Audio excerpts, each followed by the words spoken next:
So we're ready? Yeah, go ahead. Okay. Welcome. You're listening to Beyond the Front Door podcast with Lindee and Rhea at Peak Properties. And we are real estate agents here in Cheyenne, Wyoming, and we bring you stories that make you laugh, cry, cringe, all of the things. So come on in. We put the real in real estate. Yes. So today we are, I think if you've listened in on one of our more recent podcasts, we talked about how we're kind of shifting our guests every month to be kind of a combination of real estate transactions, real estate professionals, jump stories, or small business stories is probably somewhat what that is. And then, of course, community organizations. And so today we have on CASA, which if you've been listening to any of our episodes, you know that CASA is near and dear to my heart and Lindee's as well. It's where her and I met each other 100 years ago, I think it was. Mm-hmm. And so not in Cheyenne, but up in Gillette. But anyway, so I would like to welcome Sarah Urbanek, am I saying that correct? Urbanek. Urbanek. Oh my God. I know, it's really hard. It's a complicated one. Well, sorry, Sarah. It's okay. Okay. As the Executive Director of CASA, and then Kelly, and I'm gonna slaughter your last name too. Ceballos. Do it. It was close. Ceballos. Ceballos. Okay, we didn't get to choose it. I know. It's just how it is. Yeah. I should have done my homework a little better. Stop. No, it's fine. Kelly is He said stop, it's fine. We're used to it. is on the board of CASA as well as myself. I am the board chair, and so it's very friendly to have you both here today and to talk about CASA and what you guys do. Well, we're super excited to be here. Yes. Yeah, I am really excited too. I know you are. So what we want to start off with is for each of it, if maybe do it in like 3 minutes or less, or 3 to 5 minutes or less, each of you tell us like where you came from, if you grew up in Cheyenne, a little bit about you, your family, and kind of what got you to where you are today. You want to go first? Sure, yeah. Okay. My name is Kelly Ceballos. I was born in Colorado. I moved here when I was 3 with my parents. Mm-hmm. Did Jessup, McCormick, Central, went over the hill, got a degree in kinesiology. I'm back here. I work for Jonah Bank as a commercial lender. I have a beautiful wife, Kendall. Shout out. What up, girl? How you doing? Okay. We're going to have Kendall on now. We have a 4-year-old son. His name is Otto. And really, I guess to just kind of keep it in perspective for CASA, the reason that I'm connected with CASA is because Kendall, she teaches at Arp Elementary. And when I was looking to be on a board, as a kid, I was in Boy Scouts. So I volunteer a lot of time with Boy Scouts. But I've had more time recently to continue to like donate some of that time back. And I was like, well, Ken, what should I do? I've kind of got like my thing that I'm doing, what else? And so she was really the one that was like, oh, you should do CASA. She has had in the past kids who have used the resources of CASA, and she was like, oh my gosh, you should do CASA. It's a great organization. Mm-hmm. Go hang out with them. And then I reached out to a few people in the nonprofit world, and I was like, hey, who should I go? Who would you work with? And you can't say yourself. Who's a great place to be at? And everyone was like, oh, you should go to CASA. Sarah is super awesome. Aww, and they that was were nice. They were. And so they were totally right. Sarah is awesome. Yes. She does great work, and obviously the organization does great work. So Thank you. yeah. Well, so 2 things. Kelly and I did Leadership Cheyenne together. And yes. And so we are, is it the 21-22 class? Yeah, it's so hard. I don't know why they do 2 years. The NFL goes over. Right, It's just pick the one. year. It's just 1 year. Do it either when you start or end. But yeah, I think the 21-22. I think so too. And I want to make a plug for Leadership Cheyenne because that is really where you get to know the community, and it really is where they encourage its members to get out there and become involved in the community and choose an organization to be a part of or whatever the case is. And so I love it. Me too. And I think Sarah was in the subsequent class I was. after Yes. us. The leadership Yeah. class. No, Just whatever. throwing it out. Oh. The leadership class. I don't What- think so. Confusing years, do you say? 22, 23. Yes. let's do it. The one that Kelly and I was in was the best. And It was, by for all far. of our fellow classmates out there, you know. Yeah. But anyway. And so that's the first thing. The second thing, how do you make the jump from kinesiology to commercial lending really quickly? So at the time, I got my degree in kinesiology, which I was trying to get into PT school. And God, that was like almost 10 years ago. And my wife wanted to be a teacher. I wanted to be a physical therapist. And she was applying for jobs in the district. And then it was super hard to get a job. It was like, oh, if you're going to get a job at LCSD1, you're going to be a para, which we know that they don't get paid great. Mm-hmm. It is just like basically you work like a slave until someone's like, okay, yeah, you can be a teacher. And so at the time I was like, you're not going to get a job. It's not like going to be ripping you out of anything crazy. We can go to my PT school, which would take, like 2-ish, 3 years, and then we'll come back.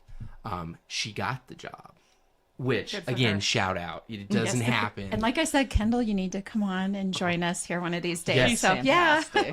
But so she got the job, and I was like, well, I don't have to go to PT school. And so my mother-in-law works at Jonah, and so she always was like, oh, it's super great, and was never really like specifically recruiting me, just always talked about how great it was. And I was like, well, I don't have to be a physical therapist. I'll just go and do that. So I started as a teller, and then I was an analyst, and now I'm a lender. So that's how it was really just trying to find a place where, I felt that I would be appreciated and loved, and that's Jonah. So I got really lucky. So that's how I got to Jonah. Awesome. Mm-hmm. I think that's where everybody should be, wherever they feel like they're celebrated. Yeah. Right? Totally. Yeah. It's hard to predict the future. Yeah, that's true. So go somewhere where they love you. Yep. Go somewhere where they love you. Yeah. Where your tribe is. Yeah. Yep, absolutely. All right. right. Sarah, how about you? So I was actually born and raised in Cheyenne, and I went to Buffalo Ridge and Cary and East is where I Ooh, know. she's the opposite. Okay. I know, we were just totally opposite ends there.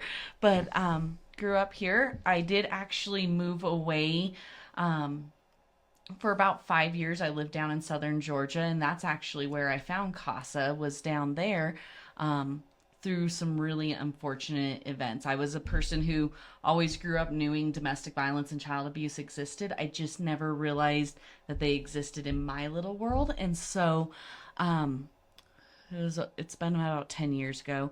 A neighbor actually had shot his wife and 5-year-old daughter. And so I ran over there to help them and wait for 911 and everything. And in all of that, I found myself thinking a lot about, like, how does this happen, and just not really understanding it. And so I think it was actually Google. I was Googling ways that you can help children who are in situations where they're being abused or neglected, and popped up with CASA, and I started looking into the organization. And so I found it, and I fell in love with it. I had an amazing executive director down in Georgia who lit the passion inside me for the organization, and that's something that never went away. So when I moved back here to Cheyenne, one of my first calls was to a previous executive director here at CASA of Laramie County, Carol, and I said, hey, I was an advocate in Georgia. I want to be an advocate here. What do I do? And she got me started, and CASA has been a part of my life for over 10 years now, and I absolutely love it. And when the opportunity came to become the executive director, I served on the board, and I was an advocate. And when the opportunity came to be the executive director, I was like, okay, let's do this. I had worked for other organizations that were victim focused, and so ranging from the police department to the DA's office, and then another nonprofit helping moms. And so when this opportunity came up, I couldn't pass it. It was CASA. It's such a huge part of my heart, and so that's how I became the executive director. I have my partner Chris, and he's absolutely amazing. So shout out to him. But dude. and then we are raising 7 kids. 2 of them are biologically mine. 4 of them are biologically Chris's, and then we have a foster child too. So we have a crazy busy house. With lots of animals too. We started out with 2 dogs and a cat, and recently my oldest son brought home 2 more cats, unbeknownst to us, and so now we have... Unbeknownst to us. Yeah. He just said, by the way, he told me he was bringing 1 home on his way home, and then showed up with 2, and I was like, how are you collecting cats on the way home? But our kids are, our oldest is 19, and our youngest is about to be 12, and so... we're just crazy busy with all of them. Wow, you're like heavy into the teenage years right oh, now. Yes. Oh my gosh. Oh yes, the teenage years. They're so much fun. Like, they're the best. I don't know if I've ever heard anybody describe them as fun, but it's interesting. It's interesting for sure. Interesting for sure. We have for our boys, our 5 boys. Goodness, I had to think about how many boys we had. Our 5 boys. Our youngest is 15 and up to 19, and so Sure. they're fun. And then our 2 girls are 12 and about to be 14 too. So Well, that's kind of, I mean, the separation of boys being the older and girls being the younger, and you don't, I mean, I don't know what it would be like, I guess, if you had a mix of boy, girl, how that would go, but, you know, you're getting it all done in pretty soon. We keep healthy counting. doses. 6 more years and they're all out of the house. So you think. I know. My mom always says they always come back. They do. But that's okay. Actually, I don't mind. I do feel like times have changed a little bit. You know, like when I was 18, I was out. I graduated from high school. I was out of the house. But I do think that's shifting a little bit now where they're a little bit later. And especially, you know, as Lindee and I have talked about, the cost of housing and shelter is more now. And so we're definitely seeing more multi-generational living in the homes that we sell. And so it makes sense. My oldest son is getting ready to go over to UW. On Friday, actually, we take him. Aww. And I keep reminding myself that it's only 45 minutes away. Our oldest went off to school in California. And so, like, it's only 45 minutes. But I know when our oldest comes home for holiday breaks and things like that, it's super great to have them home again. And so I keep reminding him that I have a free washing machine at my house that he can come use. So he'll come visit. So The washer and dryer, I mean, I was even willing, like, just bring your laundry, I'll do it. Yeah. Just come. Yeah. I'll do your laundry. You can sleep. You can eat. You can do all the things. Just come home. Just come home. Yeah. Exactly. Yeah. I don't know if it would be that way now. Mine are 24 and 25. I mean, I would probably still help them with their laundry. But, you know, as every year ticks by after 18 and they're kind of off doing their own thing, you do kind of get used to it after a little while, after your heart sort of repairs itself. Yeah. Exactly. Well, I'm wondering if you can tell us just a little bit about CASA then. What exactly does CASA do? Yeah, so CASA stands for Court Appointed Special Advocates, and really what we as the staff are working to do is to recruit and train community volunteers to be advocates for kiddos who are in foster care due to specifically to abuse and neglect. And so what they do, those advocates then act as that voice for that child. So they're constantly looking at it, what does that child need? And what resources in our community can meet that child's needs? And sometimes that's helping family members with employment, job hunting, house hunting, all of these different things that they might be helping, finding sobriety, those kinds of things. It's looking at a kiddo who's school aged and figuring out, are they getting all the resources that they need while they're at school? Do they need extra tutoring help after school? You know, those kinds of things. And then really advocating not only to the judge in the case, but also to the rest of the team members. Because I tell everybody, the amazing thing that happens in child welfare system is that when kiddos come into foster care, they have a big team of people helping support them. They have the DFS caseworkers, their attorneys, which are guardian ad litems, and then the parents have attorneys. There's a bunch of people in these cases, usually therapists as well, teachers, all of this stuff, working to figure out how can we help this kiddo. But oftentimes those people don't have a ton of time to spend really quality one-on-one time there. And so caseworkers have big old caseloads and everything that they're trying to see multiple kids, make sure all of those kids are getting everything that they need.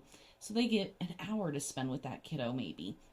Whereas a CASA advocate has one case they're spending time with that one kiddo or that sibling group, and they really just get a chance to know, like, oh, wait a minute, this is going on for this kiddo, and maybe this would be a resource that could help them grow in a healthier way, or things like that. So it's, I think, the most amazing thing ever out there.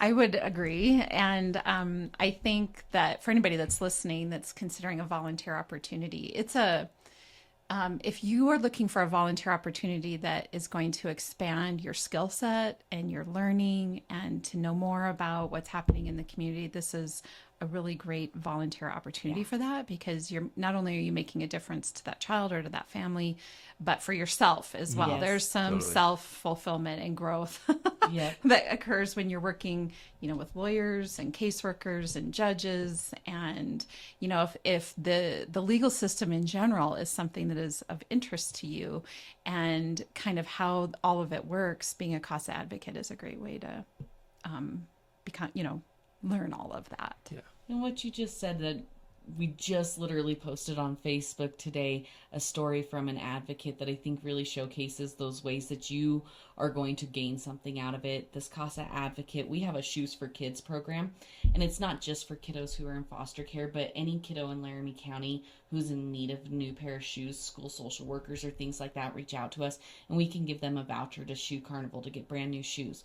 Well, a CASA advocate was taking a kiddo to get the brand new pair of shoes, and she, this little girl was like, okay, what can I get? And so they're picking out, and she wanted all these different things, and they finally found the perfect pair of shoes. And this little girl was so excited, but because they were on sale, she was actually going to get 2 pairs of shoes. So she got to pick out a second pair of shoes. Aww. And this little girl was so elated that when she got up to the counter, she wouldn't even let go of the box of shoes so that they could check her out. She was so excited about it. And the CASA advocate said, she goes, sometimes I don't realize how small something like that, how much it can mean to somebody else. And I thought, that's just it. Not only do you get to learn about the legal system and child welfare and all of the things that impact child abuse and neglect, but you also get to realize how those little small gestures in life can make such a huge difference for somebody else. And you just don't even... You don't even think about it. I like going to the store and getting a new pair of shoes. Yeah. But if you've never had that opportunity, it's I'm not clenching the box shut, while I'm going to the counter, because it's just something I've done. Yeah. For this little girl, that is something she's never gotten to have, and it means such a world to her, and something just so small. And so the impact that you make, I think, is the thing that I tell everybody is the most incredible thing that you can do, because when you impact children, you are impacting our society for a long time. And so I think it's just one of the most wonderful ways that you can give back. well, they're our future. Yeah, absolutely.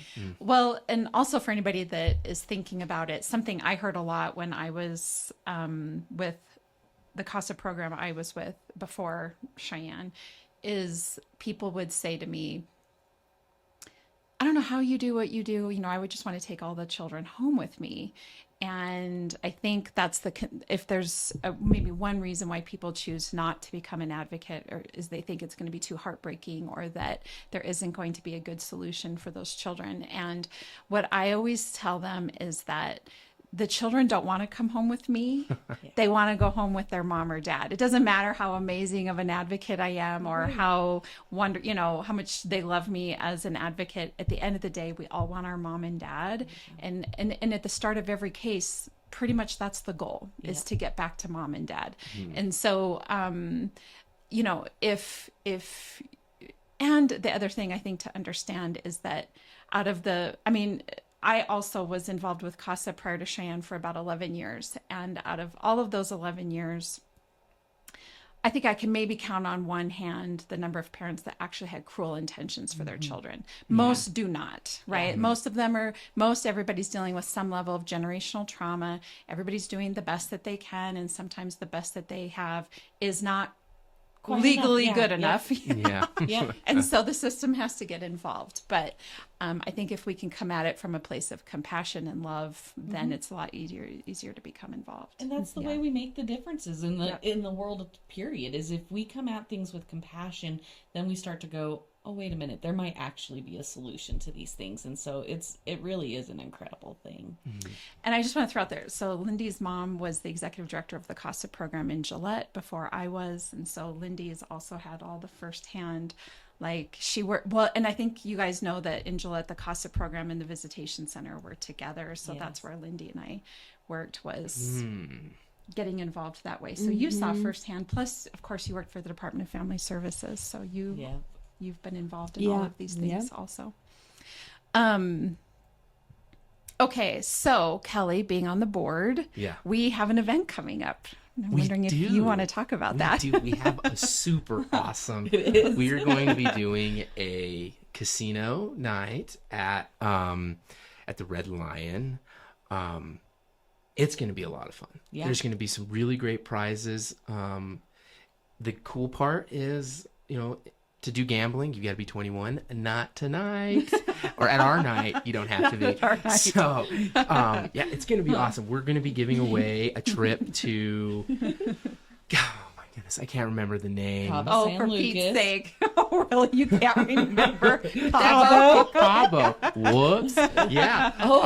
For two people can go for 4 nights to Cabo. If you win. It's going to be a lot of fun. September 19th? Yeah, 13th. September 13th. So that's right. Yes, and that's right. The other thing about the Cabo trip, and there's a trip to win to Saratoga as well, is that these are not auction items. They're prizes. They're prizes. They are.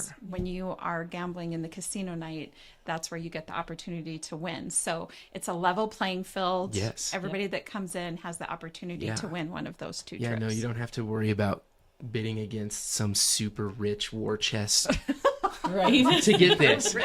Yeah, no, this is anybody. We want everyone to feel that they get a chance. To win these prizes. It's going to be amazing. We also usually have a really great silent auction. So, we would love. We're working through that. Yeah, you can.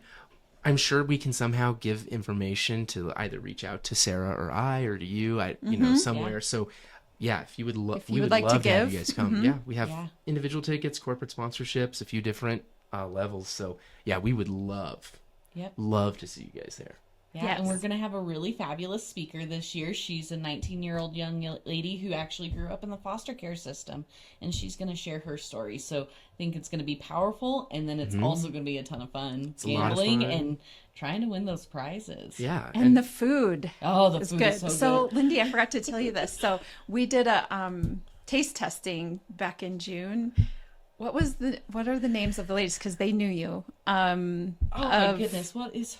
At the Red Lion. Who do you know at the Red Lion? Yeah, Danielle. And Danielle, yes. So they set us up a table and we got to eat, and it's chicken and steak. Chicken and steak.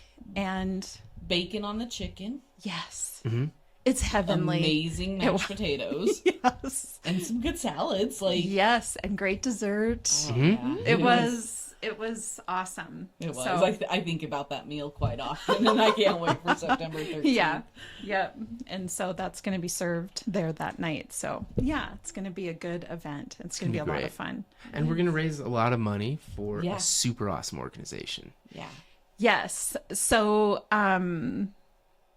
what is, I guess, shifting for just a little bit, and speaking of that, because the one thing we talked about this, I think, with all of the nonprofits we had on here in May and June, where they're addressing homelessness, and the importance of fundraisers is that in the nonprofit world, you have restricted money and you have unrestricted money. So restricted money is coming from grants where you have to spend that money on a specific thing, and then you have to report on that specific thing back to that funder, especially when the state or the feds are involved. Yes. And then not only that, a lot of times those grants require a match, or they require community contribution. They want to know that this, Cheyenne residents support this organization, whatever the case is. So it's really important for people to attend fundraisers of the organizations that they care about and give money to those organizations, because that money, it's sort of like you double your money almost, because not only are you giving the money to that organization to provide the services, but you're also helping them leverage additional money to come into the organization. And so even if, I just really encourage everybody to, and of course we want you to attend the CASA event because that's why we're here today. But really, for any organization that you're passionate about, go support them, attend their event, because we're a growing community and there's a lot going on here, and we need every penny that we can get to do the services that we have. Agree. And that's just it. Before I came this morning, I did a look at our numbers, and we have 67 kids right now here in Laramie County who don't have an advocate. And we're serving 60 of them. We're serving 60, and there's an additional 67 right now who don't have an advocate.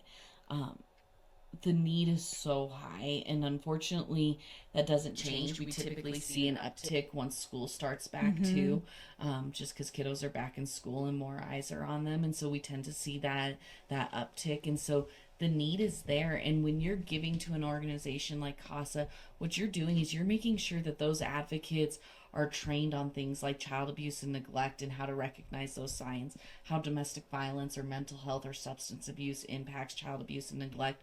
And then you're also giving them opportunities to spend time with their kids. So we do activities with the kids where like they can come make Christmas cookies, or this week we're doing cupcakes where kiddos are going to make cupcakes and decorate them with their advocates, and then we're going to give them out to different community partners around Cheyenne to share that with them, to just know that some kiddos, we're thinking of them and we wanted to make that for them. And so when you're giving to us, that's what you're taking care of, is you're helping to make sure that those little things, because there's not a ton of grants out there that I can write for that are going to let kids come make cupcakes, Right. Yeah. That's the kind of difference that our individual donors and our corporate sponsors are making, is giving those little things to a kiddo. So it's huge, and it's really important. It really is. And we greatly appreciate it. Those who've donated in the past, thank you so much. We have wonderful sponsors who we just love. So. And those who are considering, thank you. Yes. Yeah, it's really awesome. It is paramount. It is. It's essential. And I tell everybody in our community, if you haven't been involved in the nonprofit world before, we have amazing organizations who are collaborating together. And so a lot of people are like, well, there's just so many to give That's to. what everyone has said. Yeah. Every nonprofit we've had on here has talked about how you guys all work together. It is. It's amazing. And I tell everybody, so the thing at CASA is there's not an organization in Cheyenne where everything is one-stop shop. You can get it all in one place. Right. But at CASA, largely, our entire role really depends on other organizations, because we don't offer substance abuse treatment. So we have to lean in other places to help families get to substance abuse treatment. We don't offer an after-school program for the kiddos. So we lean on other nonprofits like Boys and Girls Club and the Ask program to provide those services for those families. And so we are constantly plugging into other nonprofits. And so when you're giving in our community, just know that that's what your money is going to. Your money is going to a collaborative effort where people are really trying to do what's best for the kids and best for the families, so that everybody can get healthier, because it's a hard world out there right now. And so when you have people who are coming together, I think that really makes a difference. Yeah, totally agree. Yeah. So when is, if you could give a little details about what the process is to become an advocate, the training, and when your next training is. Yes. So right after our event, you'll start seeing lots and lots of Facebook posts about our upcoming training. Training will start the first Tuesday in October, and I can't remember what day that is right off the top of my head. But we meet on Tuesdays and Thursdays for the entire month of October, 8 times for 3 hours. We cook you guys dinner, so you don't even have to feed yourselves. We'll feed you. And we go into training. And training, it really is a fun and exciting thing to be a part of. You get to make bonds with other people who are learning to become CASA advocates, as well as getting to know staff. Board members come in, prior advocates will sometimes come in and share. And so it's really great opportunity to start really getting to know the community of CASA, and just having a lot of fun and amazing conversations that help change the way you might have thought about the world beforehand, which is really exciting to do. So that'll all start in October. We're going to have orientation in September. watch us on Facebook, Instagram, check out our website at casalc.org. All of that will have all of the information about the upcoming orientation. If you're a little bit curious and like, I'm curious about this, but I'm not sure 100%, come to orientation. It is a great way to learn about everything that's going to go on with CASA. And then you can kind of make that decision for yourself. The other thing I think is really important to tell people is that a lot of times people think, I don't have the time to make this kind of difference. And I just want everybody out there to know that most of our advocates spend maybe 5 hours in an entire month doing the work that they do with a kiddo. 5 hours. And I'm like, some start spending it more because once you get into it, you start going like, oh, wait a minute, I also have this little bit of time here, and you start finding other time. But on a very basic level, 5 hours is really all it takes to start making that difference for a kiddo. For that kiddo to know that they have somebody who's there for them. Because in the foster care system, things are really complicated. Sometimes your caseworker changes, you might move different foster homes or group homes. All these different things are changing. Sometimes you have visits with your folks, sometimes you don't. Like, the whole world is confusing. And so to have one person who gives 5 hours and you know that that person is there no matter what, that's a super awesome bond that you get to make with the kids. So please do consider it and come check us out for orientation and the training. It's going to be a ton of fun, and we're hoping we have 20 cases right now that are super high need cases, and we're hoping to really get some advocates into those cases and get helping those kiddos as quick as we can. So Yeah, and like you said, it's Tuesdays and Thursdays, 3 hours each night for the month. It is a little investment in time, but there's no tests, right? Yep, you no don't. tests. I think the only You requirement. can't fail, maybe, unless you're just like a real bad person. I don't know, right? Really bad people will. Don't pass the show it. background check. I don't know. But yeah, you do have to pass a You background do have check, to yes. pass a background Yes. check. Yes. I mean, we are dealing with the world's most vulnerable, so for sure. Yes. And then you think, well, geez, that's 6 hours for 4 weeks. I know the book or the binder you get is really big. It is. But in all of that, I think sometimes it could be daunting to think that, oh man, I've got to learn all of these really nuanced things. I'm going to be navigating and interfacing with lawyers. I might, even be in a courtroom. And the great thing about all CASAs, but particularly the one here that Sarah does, is those really technical things. That's what Sarah and her team really help navigate. You, the advocates, we just need you to go and spend time with your case, with your kids, and be an advocate for them. Yeah, and you're never alone in these cases. Like Kelly was saying, our staff is amazing. We have an amazing program coordinator, Jennifer, and our case manager, Rihanna, who are Let's give a shout out to Yeah, Rihanna huge and shout Jennifer. They Yep. are amazing. I couldn't do any of this without either of them. They are just, I can't ever say enough about those two. But they're there so that you are never alone in this. Yeah. If you're nervous about the first time meeting a kiddo, they will go with you. Court, they will go with you. They are there for you no matter what. And they're awesome ladies. And so no matter what you're going through, when you have if you're having a hard time in a case or can't quite figure out what should be the next step, that's what we're here for, is to help walk through advocates. So like Kelly said, a lot of things might seem daunting, like, oh, got to deal with lawyers or be in a courtroom or all of these things. And when you've never done any of that, that seems really intimidating, but you are never alone in this. And I promise it is never as crazy as it seems when you're first starting, because you learn so much and you build relationships, and the staff is there for you no matter what. And so it's really awesome experience. It is. Yeah. And I'd like to throw out there that once you're done with the training, you get sworn in Yes. by the judge, and you get to bring your favorite people with you to witness that, and go, you get a little sworn in certificate, and it's just fun. It's a nice little ceremony, and it's a good opportunity. Yeah. I mean, it really recognizes what you're embarking on, to have a judge, a sitting judge, come and read back the oath, and it's really, because it's a pretty serious thing. Yeah. And so it's really cool. Yeah. Those are my It's a favorite cool days. reflection of it. I love it. I always get a little emotional. I'm like, Yeah, it's cool. And really a shout out for retired school teachers. And what Yes. was it, Tony, that was on here talking about he had a friend that was retired school teacher, and I was telling him that his friend is looking for a way to fill his time, and I said, well, he should become a CASA advocate then, because we definitely need more males. yes. And retired school teachers are excellent CASA advocates. That's actually nationwide. National CASA really promotes the recruitment of retired school teachers. Or if you're an empty nester school teacher, that is helpful. Yeah. So Totally. And there, that's just it.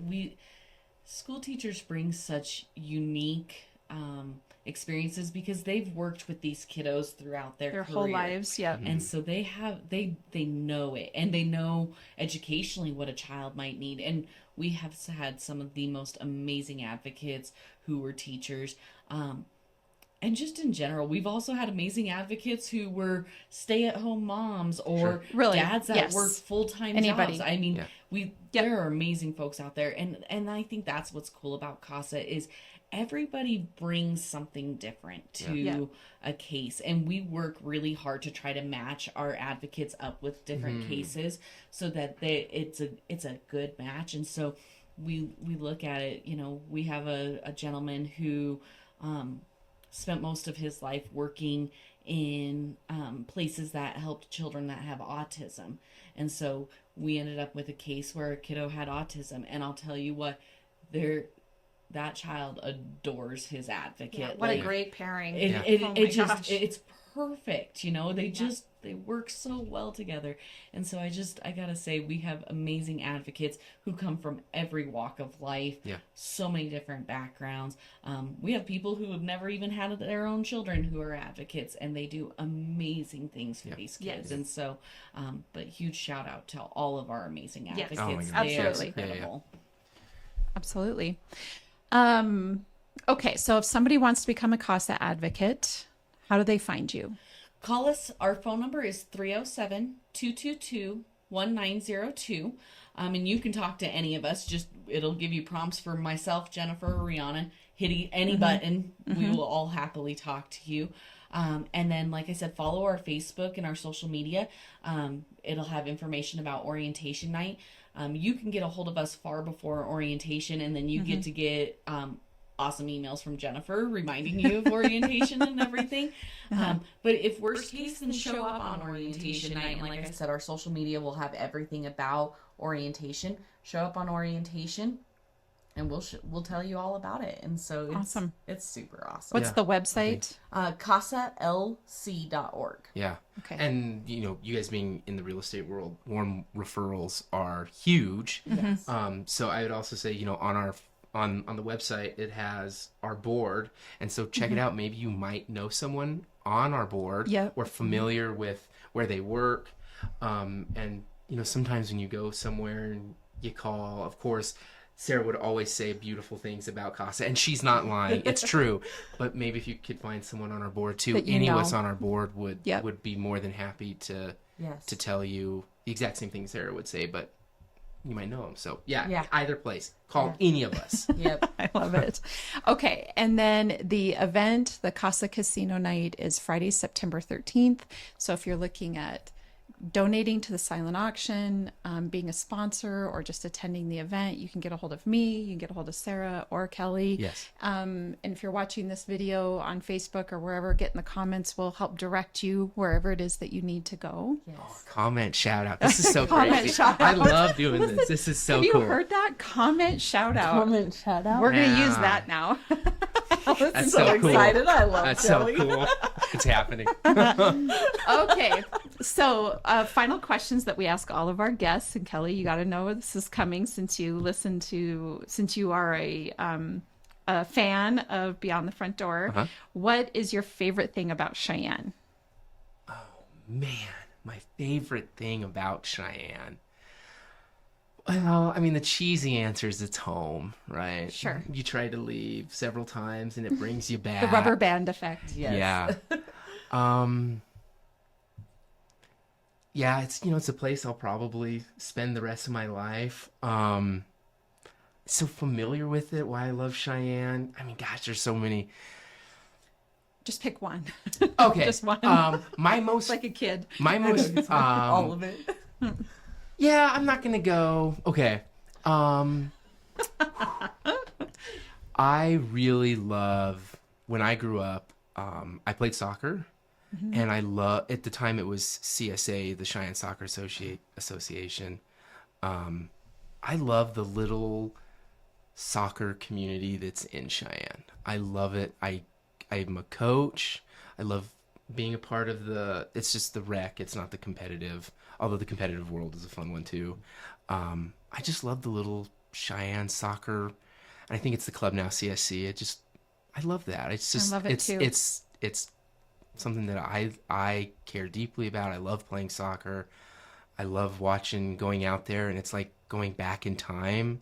Now my son is doing the little stations, and my mom would go with me sometimes. She's like, oh my gosh, it's just like back in the day. Because there's like some of the other, mom, like my friends have kids that are there, and so it's like I'm there, my mom's there, their mom is there, so it's just kind of this fun like little back in time. Like I remember standing out there listening to mom yell at me, and now I'm standing next to mom yelling at Otto. It's so much fun. I love that. I love that about Cheyenne. I'm so envious. So I'm going to take this opportunity to send a pointed message to my sons, Joshua and Jaden. And tell them they need to move here so that when I have little grandsons that are playing soccer, the same thing happens, because I love it. I completely I know agree. they need coaches and participants, so if you guys get down here, they'll take you in a second. Yes. Competitive or rec. Yes. Thank you for that. Yeah. How about you? What's your favorite thing about Sarah? I think for me, it is the connectedness. Like when you go somewhere and you're talking to somebody and the unique last names.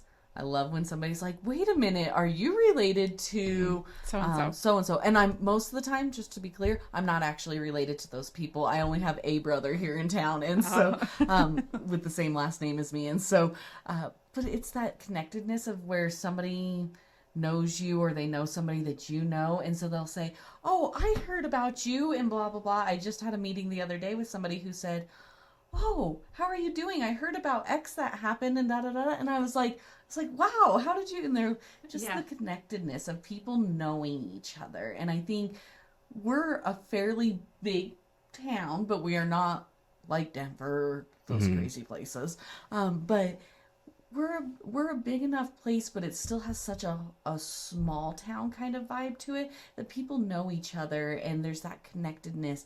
And I love that for the most part, Cheyenne is a safe place, and it's just kind of got that small town vibe, even though we're not super small, and that's what I love about I love it. your answer of connectedness. Have we heard that before? We have not. I mean, everybody always says it's the people, but I think that's maybe partially what they're getting at. You just drilled it down a little further, that connectedness. And when we've talked a little bit about how here in Wyoming, we're only one step removed really from anybody here in the state.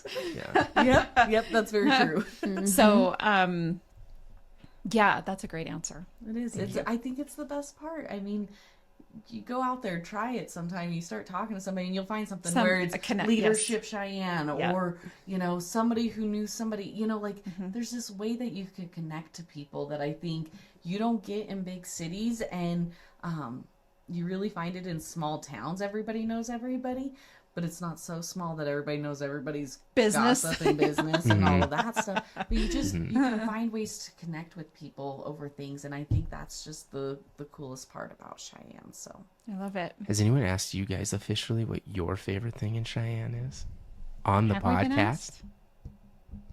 I don't think so. I don't think so either. Am I putting you on the spot? Kelly? You're like, Can we ask you? Yep, The listeners are dying to know.